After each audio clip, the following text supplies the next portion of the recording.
Bonjour à toutes et à tous l'équipe, j'espère que vous allez bien. Pour cette nouvelle vidéo, on se retrouve pour une vidéo où on va s'intéresser aux artistes les plus écoutés sur Spotify, Deezer et tout ça en 2024 en France.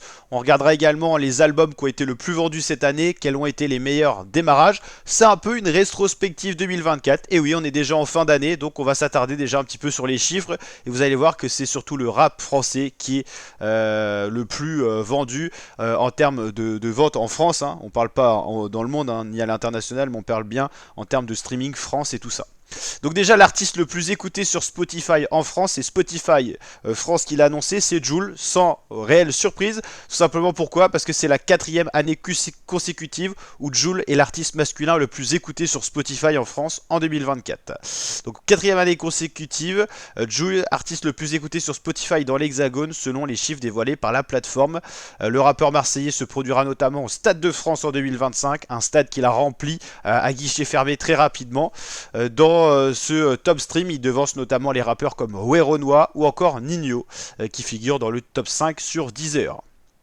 D'ailleurs, regardons un petit peu le top 5 Deezer, c'est Jul qui est premier une nouvelle fois, comme sur Spotify, Ninho en deuxième, PLK qui nous a sorti Chambre 140 cette année, Gazo qui a sorti son premier album sur les plateformes, c'était Apocalypse, et Werenoi qui nous a sorti également un projet.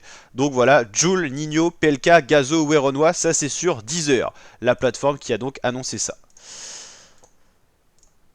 Voilà, pour revenir un petit peu en image. Et du côté donc de Spotify, on n'a pas le top, mais je vous l'ai préparé sur une autre page notamment. Les projets de rap français sortis en 2024 les plus streamés sur Spotify, bah c'est PLK qui est top 1 avec Chambre 140, 295 millions de streams et l'année n'est pas encore terminée.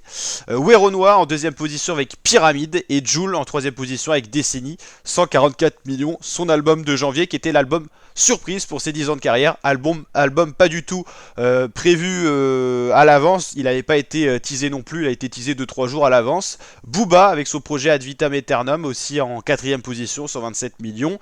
Le feat album Kobala des Zola, Frère Ennemi, Uzi, Shai, donc voilà le top 7. Donc voilà les projets de rap les plus streamés en 2024, c'est un peu biaisé par le fait que certains albums sont sortis en début d'année, Jul avec Décennie par exemple. PLK s'est sorti également en début d'année et c'est sorti avec 2 rééditions, en gros c'était en 3 parties, donc souvent ça booste les streams.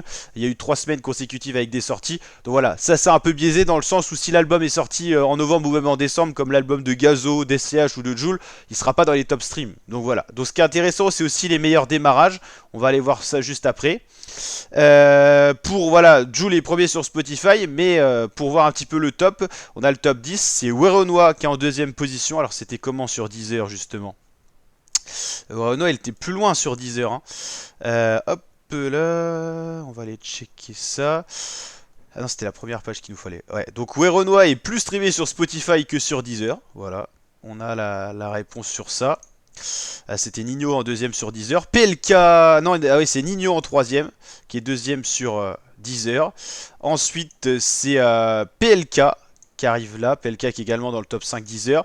Tiakola qui arrive sur Spotify et qui est pas sur Deezer. Gazo, SDM, Gims, Daju, Damso. C'est vrai que Gims est bien remonté, mais il n'est pas tant streamé que ça en France, il est streamé aussi dans beaucoup d'autres pays. Et pour les meilleurs démarrages, c'est toujours intéressant, les scores réalisés en 3 jours en 2024, bah c'est SCH qui est en première position, médaille d'or, avec son projet JVL IVS 3 Ad Finam, 31 539 ventes, c'est énorme. Jul, deuxième médaille d'argent avec Mise à jour, son album d'été de juin 2024, 27 802 ventes. Jul également avec son nouvel album de décembre Inaretable, 26 619, donc Jul monopolise un peu le classement. SCH également aussi quatrième avec JVL IVS Prequel, 25 529 ventes. Gazo juste après 5ème avec Apocalypse. Et la réunion Niska Ninho sur l'album GOT, 18 870. C'était pas tant que ça pour avoir 2 artistes de ce calibre-là réunis sur un projet. Donc c'est bien SCH premier et Jul deuxième. Et nettement parce qu'à chaque fois, ils ont sorti... Jul a sorti 3 albums solo cette année, plus un album avec le collectif très organisé, et SCH 2 albums, et bah Jul et SCH monopolisent les 4 premières places du classement avec leurs 2 albums respectifs, donc ils sont pas pour rien loin devant, c'est du très très propre. Mais SCH qui est pas dans les artistes les plus streamés en France, que ce soit sur Spotify ou Deezer, c'est juste ses projets quand il les sort. Voilà. Parce que Jul sur Spotify, il doit être à 8 millions d'auditeurs mensuels, il y reste à peu près toute l'année. SCH, lui, est un peu plus bas, même si ses projets à chaque fois font un grand boom, mais il a du mal à rester sur un haut plateau. 4 millions en effet. Donc voilà l'équipe, j'espère que cette vidéo vous a plu. C'était une petite rétrospective 2024 sur le rap français qu'on suit beaucoup sur la chaîne. J'espère que cette vidéo vous a plu. Si c'est le cas, n'hésitez pas à liker avec le petit pouce bleu, le petit like des familles, à vous abonner, à activer la cloche pour d'autres vidéos de ce genre, à réagir en commentaire si vous avez des surprises, si vous attendiez d'autres artistes ou des artistes qui sont plus haut placés que ce que vous auriez imaginé. Et on se dit à très bientôt l'équipe pour de prochaines vidéos. Ciao ciao.